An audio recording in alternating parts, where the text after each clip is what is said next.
I'm Jono Alderson, and this is SEO in 2025. Very exciting.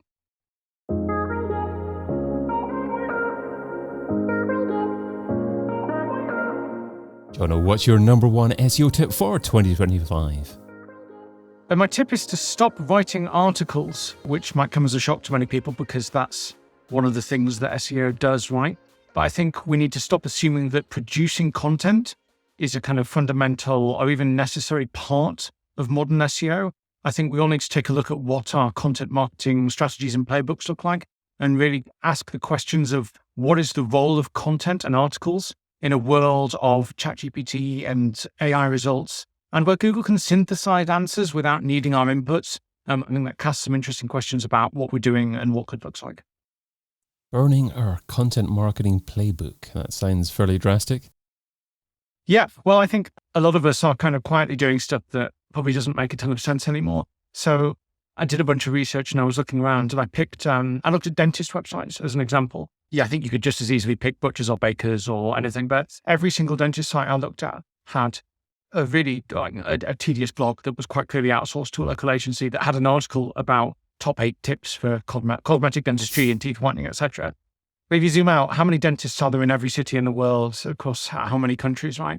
Every single one of those websites has the same mediocre article that somebody has done some keyword research, they've spotted a gap, they think they can write one that's slightly better than their competitors. And yet in aggregate, we've created 10 million pages that none of which serve a purpose, all of which are fundamentally the same, none of which are very good, none of which add new value to the corpus of the internet. So if you're a search engine that has finite resources and increasingly can just solve problems without needing to ingest new non-original content, it's the point of all those pages.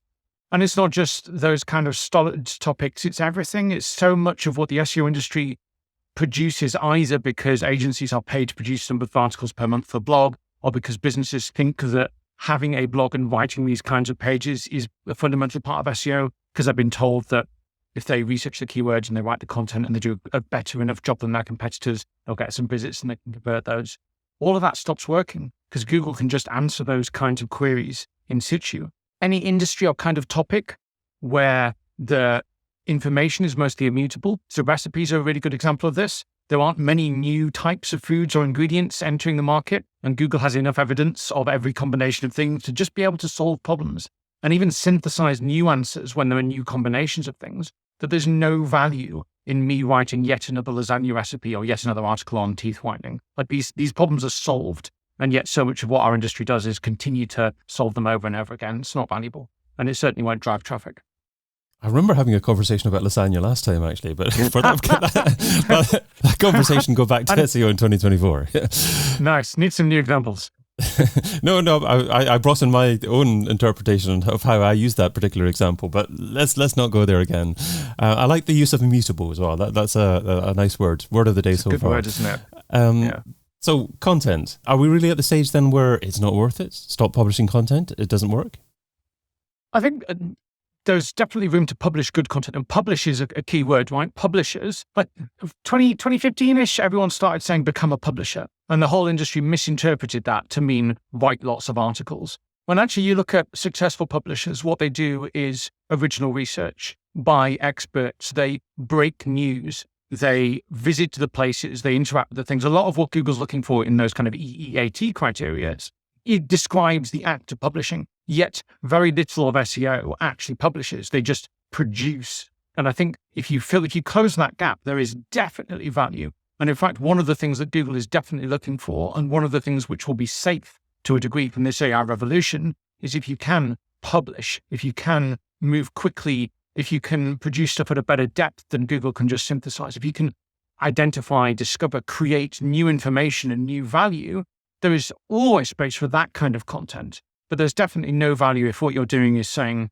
every month we will produce 4 articles focusing on a given keyword, when all 10,000 of our competitors employ somebody who looks like us to produce the same article. That's not going to do anything. So in your words, how do we, or what metrics do we use to critically assess the role of content in a world where Google can synthesize answers to increasingly large numbers of queries? Yeah, it's really tricky because the kind of content that we're producing there is going to change. It's not going to be the 8 tips for X and the hope that 2% of that audience convert. It's not going to work anymore. You're going to need to go much higher up the funnel and much earlier into the research cycle. And the role of content will need to change to not try and convert people who are at the point of purchase or ready to make a decision, but to influence what happens next for the people who are at the very start of those journeys. So what you can do is, for example, I don't know, this is radical, but audience research, find out what kind of questions people in your sector had 6 months before they purchased, or the kind of frustrations and challenges they have. What do they wish they'd known when they'd started and engaged upon those processes? But is there data out there to show that, or do you just need to have conversations with your customers? Yeah, definitely. So you can research at scale, you can do the analysis, you can do conventional research and qualitative and quantitative metrics from the side of that. You can look at things like brand recall and brand preference. And this tends to look much more like conventional marketing than it does this digital marketing world that we've had. And especially you look at the kind of, there's increasing belief that attribution as a whole is a bit of a pseudoscience, and that as the technology gets harder to track all the pieces together, it becomes increasingly impossible to produce an overarching picture of what are the influences of all of these pieces. So you've got to go back to conventional marketing. You've got to go back to splitting tests by locale and do before and after. You've got to look at actually, does this influence what people think and feel about our brand and our logo and our recall, rather than going, how many clicks did we get out of how many impressions and how many sales? Because if you're competing there, you're probably too late. You need to be influencing people much higher up the funnel. So yeah, everything we've ever learned in the 1950s and 60s about marketing, that's how we measure what good SEO looks like. And maybe we need to step back from some of the more conventional measures. Well, do we try to optimize for bottom of funnel keyword phrases first? I mean, it seems as if we're going further up the funnel, there's going to be less ability to measure conversion rates, to have some kind of attribution on that particular person where they initially came from. Surely we need to actually ensure that everything bottom of funnel is optimized first.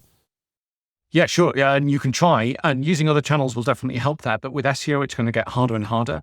You're going to be competing for an increasingly small pool of people, because if you or your competitors are doing this right, when those people are searching, their behavior changes. So rather than doing 10 woolly searches and eventually picking where I convert, I do 1 or 2 searches. I have a great experience with the brand. And then I remember and prefer and recall their brand when I'm at the point of purchase, and I no longer go to Google and click on all these other sites. So the bottom of the funnel, to a degree, takes care of itself. That said, yes, you should definitely make sure that you have a funnel that works and people can and want to check out and so forth. But you're going to be competing against Amazon directly. You're going to be competing against Google's own properties. You're going to be competing on a race to the bottom with, you look at Google Merchant Center's increasing kind of merge with the organic results. That bottom of the slice of e-commerce space is going to get so hard to compete in. And so much of it's going to come down to raw price, delivery time frames, return policies, etc. The actual ability to go, we're going to write a page of compelling content about our product there isn't going to stand out and isn't going to get cut through. It's going to be super hard. And you don't want to be you don't want to be doing about being the cheapest. I guess this means that we have to think more about landing pages, about calls to action, and about getting people on our email list or whatever form of communication they prefer now. Because if people aren't ready to make a purchase from you quite yet, you've got to keep up that communication, or at least have that customer touch point so you can reach out to them in the future. Yeah, definitely. I think building an audience is one of the things that SEO definitely can do, and probably do more cost effectively and better than, say, paid search or other channels. I think if you're solving the needs of a broad audience quite high up the funnel, you can definitely collect a bunch of email addresses off that. You can definitely build that kind of preference, and then you can market to them through other ways. And SEO becomes SEO gives you permission to access the audience and then builds that audience, and then other channels are how you push them across the line. I think we made a grave mistake around 2017, 2018. We started obsessing about this idea of SEO, good SEO being the last click. Like, we can really prove to Google that we were a great result if we satisfied the query because people didn't search afterwards. I think that's far too late. I think we missed a chance to focus on being the first click. Like, the moment people set out on these research journeys, get in there, use SEO to capture their interest, to win hearts and mind, and capture their email address and then nudge them through other channels. I think that's the future of where we need to be looking, not articles that just solve the same problem over and over again. Articles, blog posts, how-tos, medium length blog posts. Is there a place for having your own blog nowadays? Oh, that's interesting. Yeah, definitely. I think a huge part of what we see Google looking for in all the recent updates is authentic human expert opinion, difference of opinion, of new information. But I think so often the corporate blog or the company blog is an anonymous dumping ground for the kinds of content that don't fit anyone else, right? Somebody scoped and built a website and they went, we need product pages, we need service pages, and then we need an about page. And then a year later, they got an SEO agency who said, actually, we need somewhere to put content. So you end up with this kind of weird blog thing that's a mix of outdated company announcements and all sorts.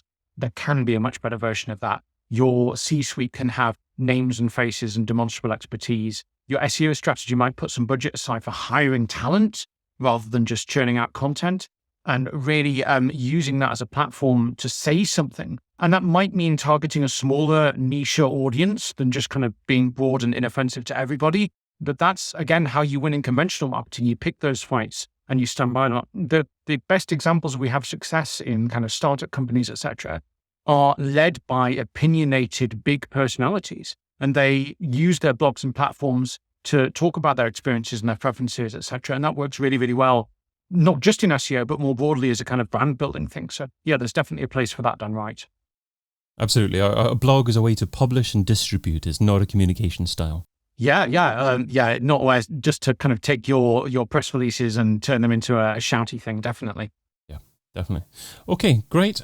So where does AI fit into content now and moving forwards? Because obviously, if you're wanting to focus on authoritative content, if you're wanting to be original in your thinking, then can you get any assistance from AI, or will that perhaps just turn you into a bland, same as everybody publisher? This is the risk, right? That as soon as you start using these tools, they are trained on the data that's already out there and will continue to be trained on the data that's being produced, a lot of which is crappy blog articles saying the same thing over and over again. So you need to find a way to break out of that. I would definitely avoid using things like ChatGPT for writing or producing content.